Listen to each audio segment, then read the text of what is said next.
Okay, so just have to fill it up on Binance Live. People is joining. Okay, fine. So, welcome to Crypto OGS episode 12. So, 1 second, I have. Welcome to Crypto OGS episode. Right. Episode 12. So, I'm here from Abu Dhabi, and I have my good friend Kyle Chasse. We have so many friends in common, but we never come across until a couple of weeks ago. Good friend Tim put, and we decided, okay, let's do a podcast. I went straight to the podcast, guys. Before I introduce Kyle, he's a proper crypto G. We are a decade in crypto, so you have survived a couple of bear markets already, Kyle. But I will let yourself to introduce to everybody that's watching right now in Binance Live, who is Kyle. Yeah, thanks, Ben. Good to be here, and yeah, I'm glad that we finally connected. So my name is Kyle Chasse. I've been in crypto for almost 11 years now, and it's it's my absolute passion and obsession. And I've kind of always led my career, followed by what I was super passionate about, and then figured out kind of how to monetize it after that. So all the way back to pre crypto days. Growing up, I was kind of like just an entrepreneur trying to figure out kind of what businesses to do. And you dropped. You there? No, Kyle, I just giving you the solo stage. Okay. Sorry. Okay, cool. I just figured it dropped. Yeah. So I had a few different businesses that didn't work out in the early days, and then I had one where it was in regenerative medicine and anti-aging. I spent a long time, ever since the age of like 21 until like mid 20s, learning about longevity, regeneration, anti-aging, how to basically not die or live longer in a healthy state. And then I turned that into a business called Reverse Aging Institute.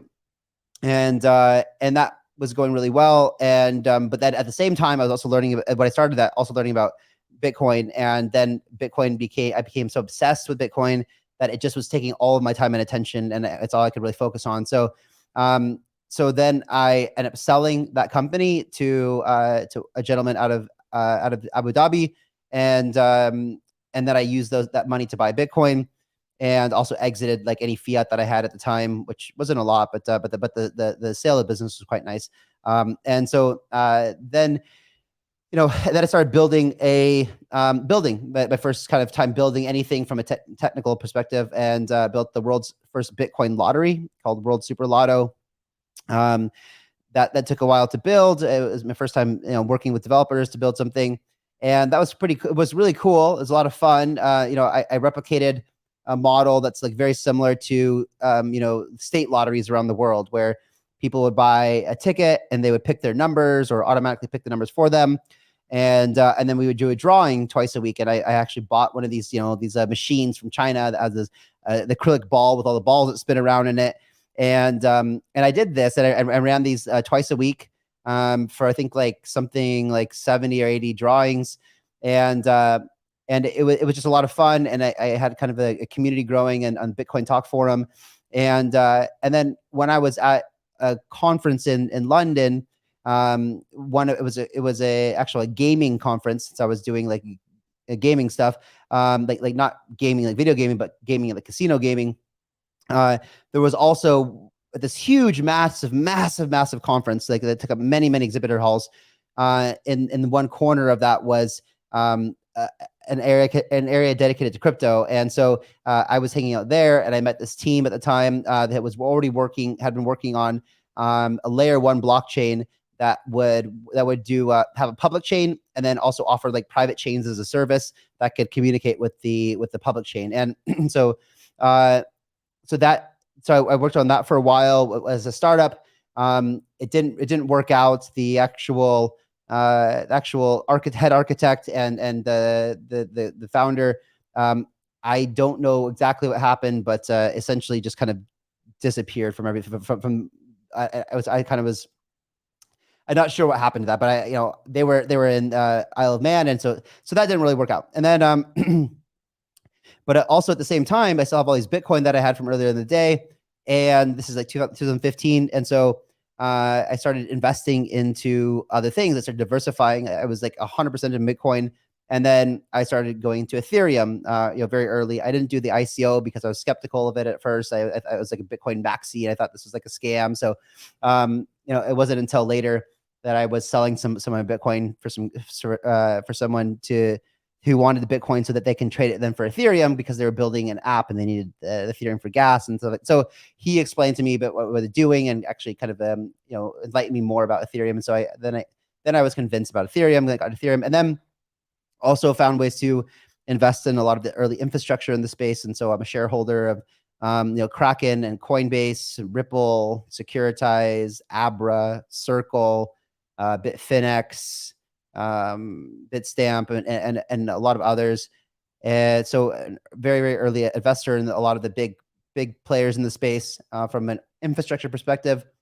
And then I've really been obsessed with adoption. It's like what is it going to take for this really cool technology that, and really it's not even the technology, it's the really cool like ideology of decentralization and the way that the technology enables that, right? Of like systems that allow a more democratic and transparent process to happen, because there's so much corruption that happens around the world. I just felt like a lot of problems could be solved with blockchain, and really like the true blockchains, the ones that are decentralized and open and public and permissionless and things like that. So so I was networking and meeting people and meeting a lot of builders. And then in 2017, the space changed a lot. It actually ended up being full of people who just come in the space looking for money, right? Looking to make money. And like, so for the first time, you start seeing people coming to conferences in suits. And that was really strange, because before we were all in just like t-shirts and stuff like that. And also you started seeing a lot of people on stage that were being represented as experts, but they were new to the space, and they weren't, because they really didn't truly understand like token economics and how token works and how blockchain should work, really. So that was a problem for me, because I was really excited to start. Like, on one hand, you start to see like in 2017 really like adoption happening for crypto, people actually talking on it. It's on the mainstream news, and that was like really exciting. On the other hand, you have a lot of the wrong narrative being portrayed, or people misrepresenting it. And I didn't like that at all. And so I felt like I could do my part in trying to help with that. And so with that being said, like I started doing a lot of conferences. I started speaking or being a moderator at different conferences around the world, so I can try to correct the record and help to educate people on blockchain and decentralization. And at the same time, as I was doing this, I started working with some projects as an advisor, so I could help them with connections that I had or knowledge that I had, but also learn from what they were doing and watch them try to go to market and see the successes or failures that they might have, and kind of learn from that as well. And that was really beneficial. And that also allowed me to build a really vast network. And then I launched Master Ventures because I needed more support from the advisory perspective, and constantly investing still this whole time. And Master Ventures initially was mostly advisory, incubation, and investments, and then today it has pivoted into a venture builder or venture studio, where we are focused on building products ourselves in-house. And I think the things that we are building are pretty revolutionary. And the reason that I think that is because, and the reason I feel confident saying that is because I have so much experience in the space over so much time, and I've talked to and I've worn the hat of many different operators in the space. I've been a retail user, I've been an institutional user, I've talked to everybody, and I also have a very good perspective overall of everything that's going on and kind of what needs to happen for adoption. And that gives me a lot of ability to kind of identify opportunities, and also like from an investment perspective, like identify things that aren't good as well. But yeah, that's basically about me. We're building some really cool things right now, and that's what I'm focused on.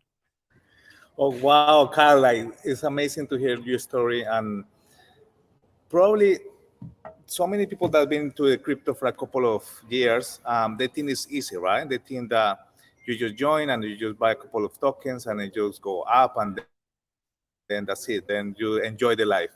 But you have achieved so much in crypto. You know, you said you have wear so many hats. You've been a great leader, investor, educator, product developer, advisor, fundraiser. So where is all this drive come from? And is any else that how can you advise to somebody how to follow your path? Where is this driven come from? Yeah, well, for me, the drive is like, it's interesting, yeah, because a lot of people, work because they need to make money, and they need to pay their bills, they need to have food, right, and they work toward a path of retirement. You know, I don't know if you call it luck or call it or call it or just it was a smart thing to do. But I made a decision back in 2013 to turn the proceeds I made from that sale of that company into Bitcoin and hold on to that. And that, ironically, out of everything of trying to be an entrepreneur, like allowed me to be in a position at late 2015, early 2016 to be financially free, meaning that I wouldn't ever have to work again if I didn't want to. And I did face a period of time, in 2016 of not really knowing what to do with my life anymore. It's a weird place to be at. When you get to a point where you know that the financial side of things, you're okay, and that you won't have to worry about money ever again. You have, because before that you're figuring, you have a job and that's what you're doing, right? But at that, when you hit that point, you kind of have to figure out, like, what do I want to do? Do I want to retire? Do I do I really want to just go on a beach and like hang out every day and this like be a beach, like, or do I want to go, like, these things, I had to figure out. So for me, it's a lot of passion that drives this. And I want to, for me, I think that blockchain is a way to build applications like that are far superior, more efficient, and create more value for people than centralized entities in a lot of ways. Like, and so, you can just give I'll give the example I do oftentimes just because it's easy to understand, right? So like Uber, for example, you've got Uber and you could easily create a decentralized Uber. And what's the difference? The difference is that, like, for me to get to my house to the airport on Uber, maybe it costs $100, and maybe the driver gets to keep 70 of those dollars, right? Uber takes 30. But if you create a decentralized version that just runs on protocol, then maybe for me to get to the airport is going to cost like $85, and the driver gets to keep 84, and then $1 goes to the people who are securing the network, or rewards or whatever it is. And so in that example, I'm paying less. I'm getting the exact same service, but I'm getting to the airport cheaper, and the driver's making more money. So everybody wins in the situation. And if the service is exactly the same, they're going to choose it every time. So like, this is just a better way. You're removing middlemen from the situation here. And so my goal is to build something that is used by the entire world, or at least a vast majority of the world, that improves their experience with whatever it is that I'm disrupting. Wow, yeah, you totally a big disruptor.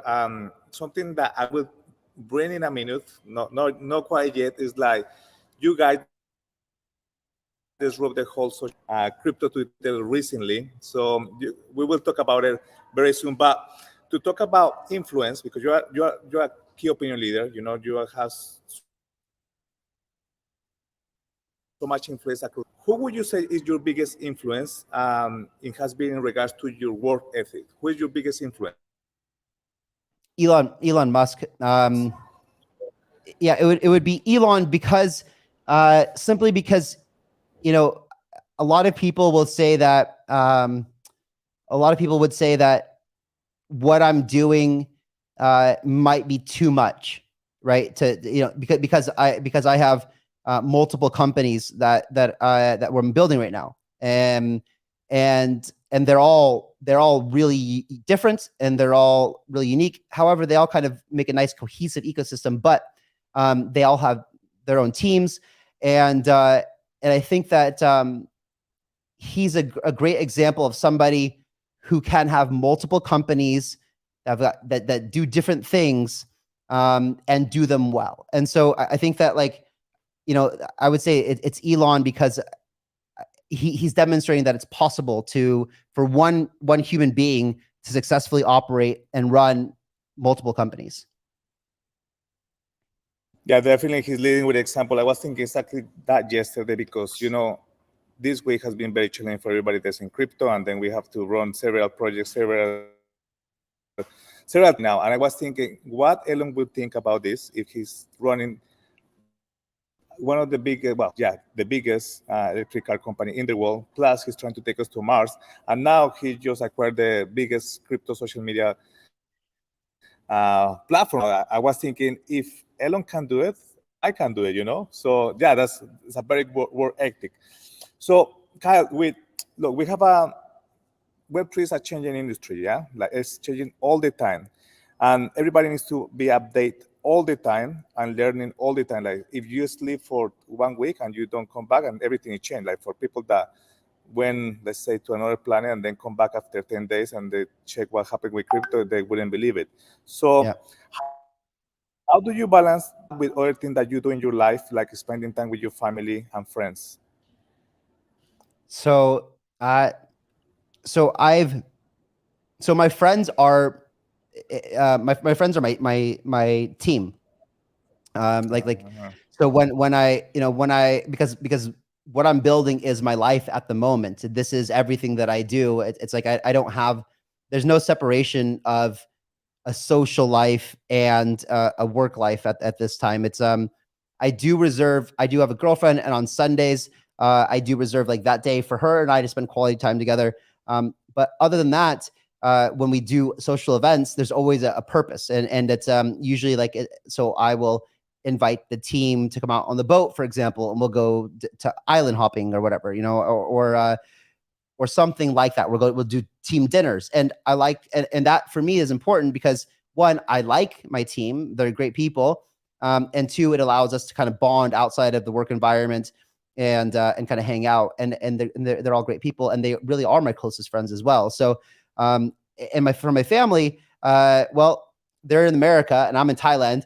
And so my mom came in last March, and she spent a month here and was in heaven. She loved it. And, you know, she's considering maybe moving over here, which would be phenomenal. And then I just got confirmation from my dad that he's finally going to come here for his first time. Sorry, someone's calling me. So I just got confirmation from my dad that he's going to come, over the holidays.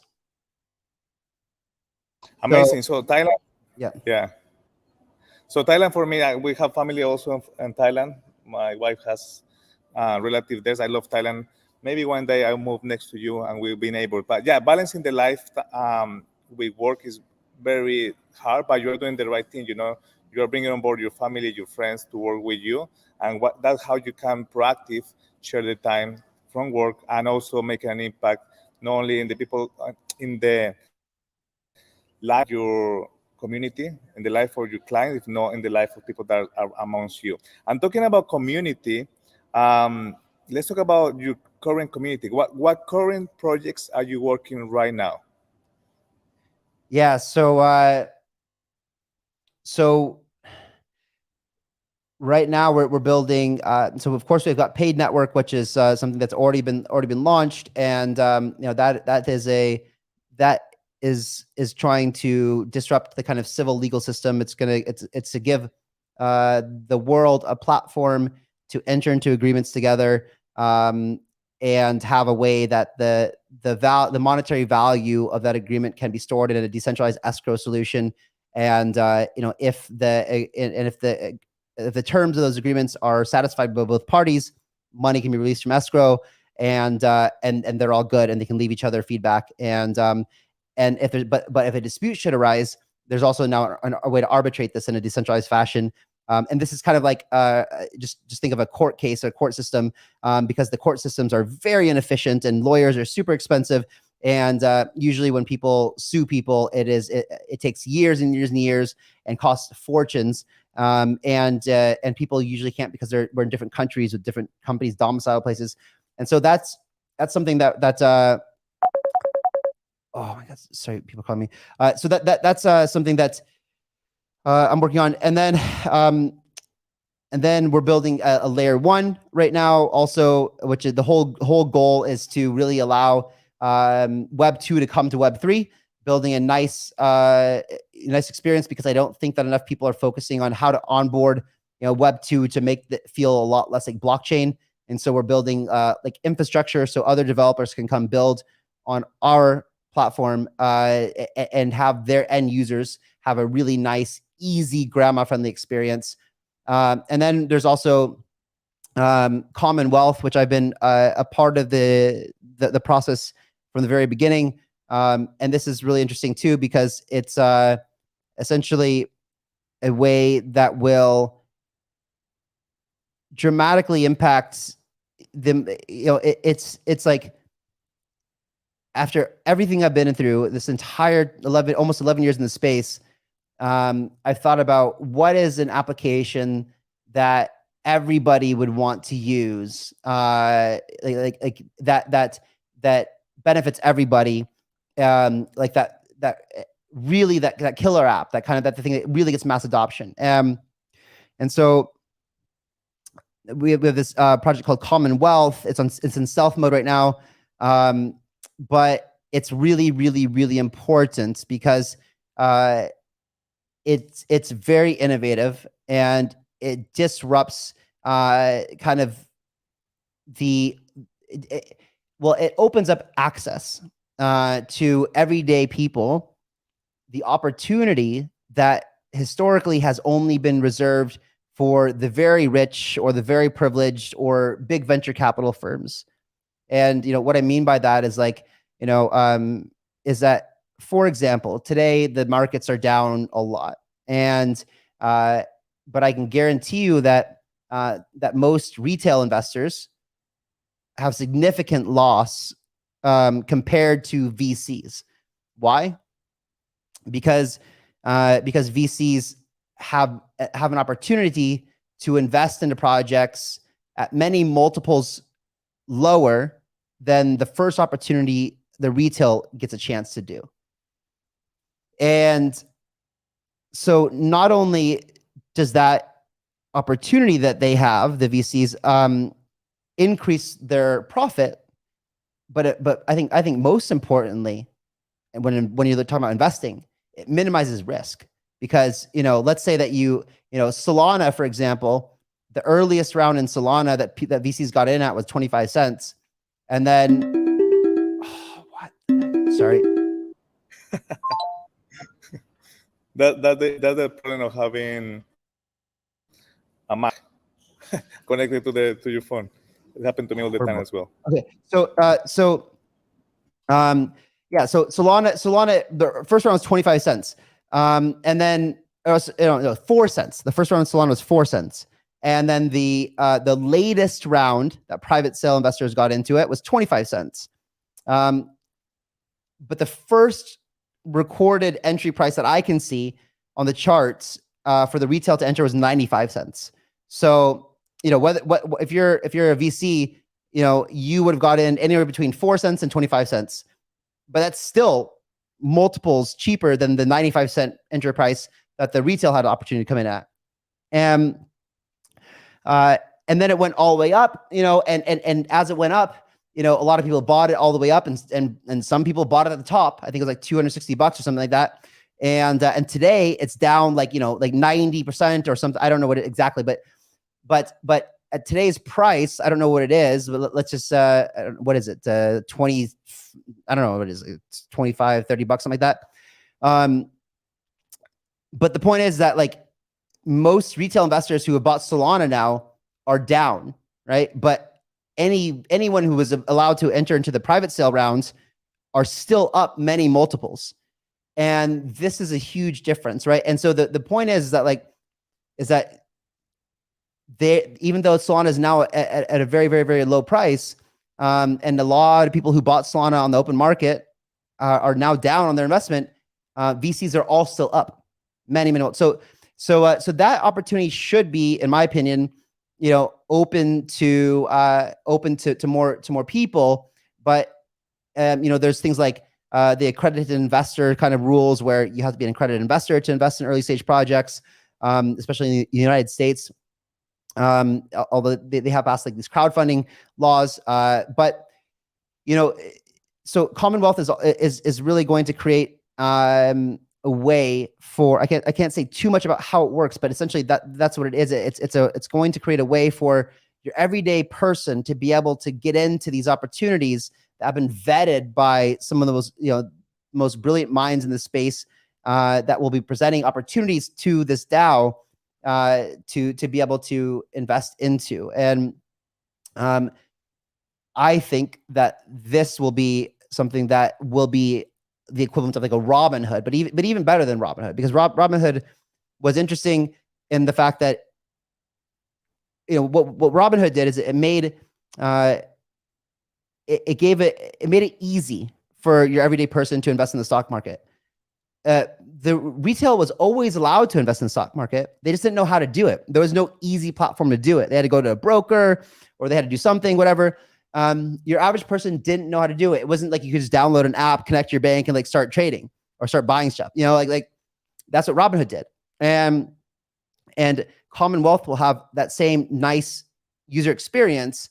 But Robinhood is only allowing secondary market trading, right? You're still not getting access to the deals that like Sequoia and A16Z, and these guys are getting. And so Commonwealth wants to take that a step further, actually. And actually, we're not dealing with the secondary market at all. It's really about the early stage opportunities. And there's a value proposition that Commonwealth is creating in order to give value to the projects that it invests into, because the thing is, in venture capital, really, really good projects, like tier 1 projects with amazing teams, it's very like, if you can invest into these companies, it's like a money printer. You're going to make returns, and so you want to invest as much as you can, because it's going to go to the moon. And so these cap tables, the people who are allowed to invest, are quite competitive.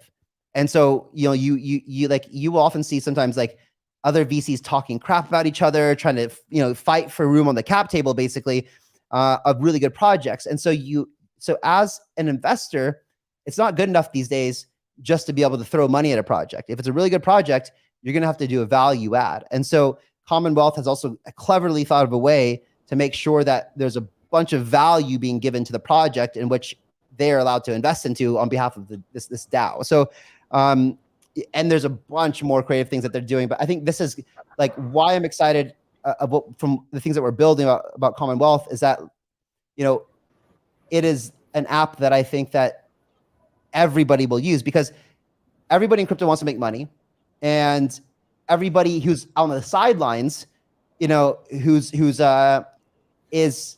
a little bit afraid or doesn't know where to start. And if they could just give their money to, some sort of fund that would probably be better at deploying that than they would, or certainly be guided, they would. But like the problem with VCs, if you have money, like if you want to give Sequoia or Pantera or A16Z money, you want to give them your money to invest on your behalf, you have to be rich. Like the minimum buy-in on it to LP on a fund is like, $1 million or $2 million sometimes. And so it's just not possible for most people. And so I think that like a lot of people, if there was an opportunity for them to put in their money to be invested into early stage projects, they would do that. And that's kind of what Commonwealth is doing. Amazing. And Kyle, yeah, because look, many people, when they join the diligence to see which tokens are going to be good, they start to join a bunch of Signal, Telegrams, groups, and even for people that have been long time in the market, it's not easy to get early access to, let's say, pre-sale tokens, etc. You can either get it if you have massive community, you're a key opinion leader, or if you have a VC, right? So what you're going to do for the whole community is going to be amazing, just giving the opportunity to an individual to invest in early stage project to support you when everything is get revealed. And yeah, because this is something that not only will be the guys that are in crypto, work from 9 to 5, or our families and friends will be able to do this in a good way. I have 3 questions for you, but I think so. This is going to be, I'm going to condense in one, right? So, look, we talk about education a lot. You educate a lot of people, but also at the same time, like you are doing a good job, there's also misinformation about other people that are not very good educating the audience, right? So there's so many new people in the space. Now they can be fearful about the current volatility, so with everything is going with the industry, the fall of FTX, this is the question. So how are you keeping your community motivated, and how you will keep educating them to get through this hard time? And I know the success over the Twitter space that you're having with our good friend Mario, that come all the way from Clubhouse. How you think is going to be the next step after this massive turbulence for your community, for your Twitter space, and how is that current projects? Well, I think that I think that's really important. That like the thing is that on YouTube and with crypto influencers, a lot of them are fairly new to the space. And when I mean fairly new, I mean like maybe they came in 2017 or something like that, and they've never built a project in their life, and maybe they're just talking about so they really don't have the kind of skill sets and experience because blockchain and crypto and the token that you might be investing into, understanding the monetary and fiscal policy in which that token operates, like that stuff takes a long time to learn, and a lot of people don't even know that they need to go learn this stuff.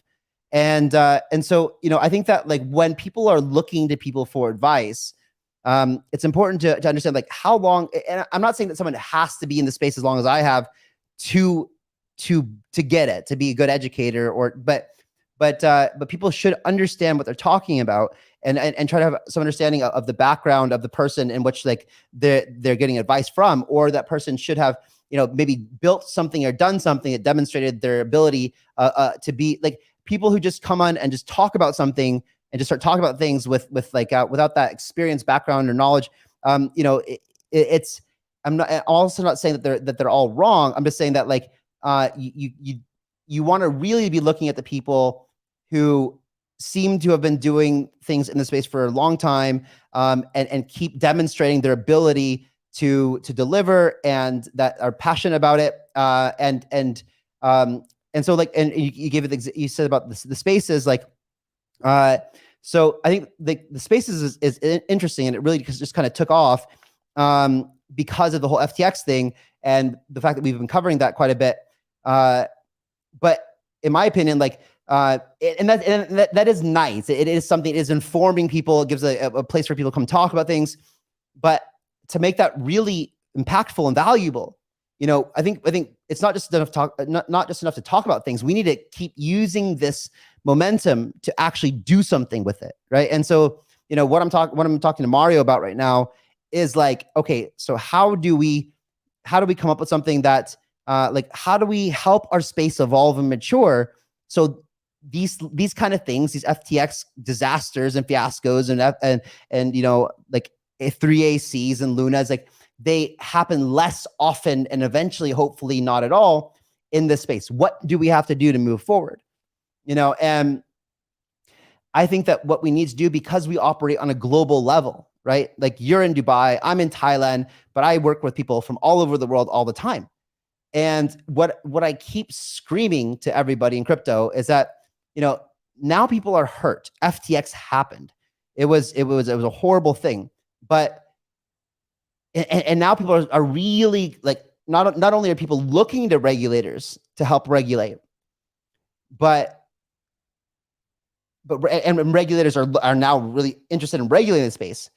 But a question I often pose is like, how effective do you think that regulators will actually be when regulators can only regulate their jurisdictions, right? And so if you have somebody in Estonia, well, let's say a company, someone that's building in like, I don't know, like somewhere, I don't know, like Zimbabwe or something like that, right? And they create some protocol or something like that, and they happen to onboard a bunch of users. Like, how are regulators going to actually? They cannot regulate that. You like, there's a lot of things. Regulators will be helpful to establish like some have precedents for institutions, centralized institutions that want to operate within their jurisdiction. You know, and so if you want to interact and interface with centralized entities, and I think centralized entities are okay, and they make the user onboarding experience nice. I think our goal as an industry should be to develop more decentralized technologies, and I would like to see a world where, you know, we use less and less of these centralized services. But you know, regulation can help to make sure that the centralized entities that the public is trusting are operating with best practices. But I think the most important thing, and what I'd like to try to do with this Twitter Spaces momentum that we have, is really to put together, you know, some sort of, you know, self-regulatory type of, you know, alliance or you know, best practices and standards kind of organization where we come together, we put our minds together, and, you know, we think about like, you know, we get industry experts from the DeFi, from exchanges, from, you know, protocols, like whatever. And, you know, what are the best practices and what should be transparent, and how, you know, what can you do to make sure that, one, that you earn the trust of your users, enterprises, regulators, and retail users. And how do you gain the trust? And then also like, and then how do you stay secure and safe? So what are you doing with your assets, and how are you treating them, and how are you being transparent about them? And so this is what I would like to do. And I think that, like, since my entire thesis since the Bitcoin white paper has been adoption, I believe that we need to try to self-regulate. To me, that's the most important thing. We need, and by that I mean, but what I mean by self-regulating is you set industry standards that people can choose to comply with if they wish. But because they're standards, and because everybody recognizes them as best practices, if people don't follow these things, which they can do if they want to, if they choose not to do it, people should be skeptical about that product, right? That protocol, that thing. Because why aren't you using these things? This will make it so you demonstrate our ability to trust you. And so that's how I think that the best way that we can move forward. Wow.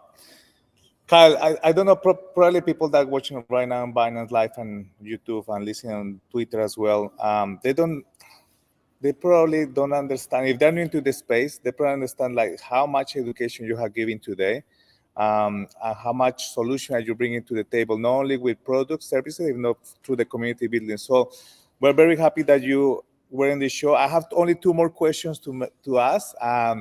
It's nothing related to crypto, but by the way, for bringing the spaces. If you don't know what also Kyle has done with Mario Nafal, they have a Twitter space called the Roundtable, and they have the biggest Web3 leaders and Elon Musk in the show this week supporting the news. So thank you so much for that, Kyle, and to you and Mario and the whole team. And yeah, as I say, I have only two more questions. So what advice would you give to your younger self, or somewhere in the early days on the crypto journey? Because you're a proper crypto OG, more than 10 years, but if you were that Kyle when you joined more than 10 years ago, what advice would you give him, or somebody that you just come across Bitcoin on Google and... Well, I think that everybody wants to if you get bit by the bug and you want to jump in, everybody wants to start kind of like doing something. And so I think that, I think that the most important thing is really to learn how, like to start, it's just to learn, right? And like, if you if you're interested in, if you're interested in investing into the space, things like dollar cost averaging are really beneficial. It takes the emotion side out of and trying to take any type of eliminates the need for skill to kind of enter into a market. But I would really suggest educating yourself a lot about the space before going to a lot of the more risk assets. Any crypto, including Bitcoin, is a risk asset. But I would say that, like, from the entire crypto space, something like Bitcoin and Ethereum are probably the least. They are the least risky of all of them. And so if you're new, maybe start exploring there. And it's a good place to do it. But also learn the core tenets and principles of why crypto was brought here. Don't forget that. Always remember why we're here today. It was because Satoshi created, a protocol that allowed us to do decentralization. And so you need to understand what that means. And you need to understand that with great power comes great responsibility. And with that means that you need to learn how to safely custody. You need to learn how to be your own bank. And being your own bank is powerful. We've relied, far too much on third parties to store our wealth for us, to store our money, banks and things like that. And you're not supposed to be using exchanges as piggy banks. You should not be asking people to hold your money for you. We have really good tools like hardware wallets, Trezors, and ledgers to be able to store our own crypto for us and be responsible. So it's not hard to learn that. Give yourself an hour, watch some YouTube videos, whatever, and learn how learn what that means to set up. That should be the first step, is always making sure that you understand security. Because if you're going to enter the space, you need to know how to be responsible, and that you need to take responsibility too. Because guess what? If your money gets stolen or hacked or your exchange goes down, your money's on it, there's no one to blame but yourself, right? You cannot point fingers. And this industry is supposed to be built on the principles of personal responsibility. And so I think that people really need to learn about it. And then, I think that people also really need to understand why tokens exist, because I think that a lot of people really think that tokens are kind of like this thing that exists on top of Web2 centralized applications, but it's not, right? Like a token should exist in an application where the token is essential for that product to live. And so really learning about token economics are super important.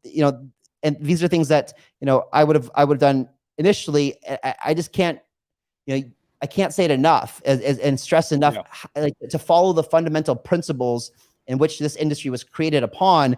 It gets very distracting when you have guys like SBF coming out as like the poster boy darling to save the crypto space, and everyone's looking at, but he's a centralized entity, which the whole world has seen time and time again. When you give any one entity too much power and they become a single source of failure, they let you down more often than not. And so this is why decentralization is powerful. It's because there is no single source of failure.